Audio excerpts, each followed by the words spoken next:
Saudi আরবে দুই ভাই আর তার মায়ের সাথে এমন একটি ঘটনা ঘটেছে যেটা আপনি শুনলে আপনিও অবাক হবেন। এমন একটি অবাক করে দেওয়া ঘটনা। একটা ফ্যামিলিতে 4 জন লোক ছিল। দুই ভাই, তার মা আর তার আব্বা।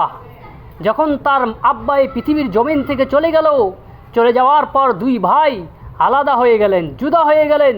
আলাদা হয়ে যাওয়ার পর দুই ভাই মাকে নেওয়ার জন্য টানাটানি। ছোট ভাই বলে মাকে আমি নিব, বড় ভাই বলে মাকে আমি নিব।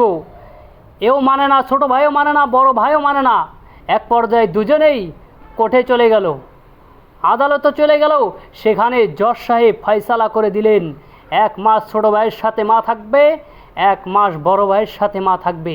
এইভাবে জজ সাহেব ফয়সালা করে দিলেন। ভাই দোস্ত বুজুর্গ, আজকে সৌদি আরবে মাকে নেওয়ার জন্য দুই ভাইয়ের টানাটানি। ছোট ভাই বলে আমি নিব, বড় ভাই বলে আমি নিব। আর আমাদের দেশে মাকে ফেলে দেওয়ার জন্য মারামারি।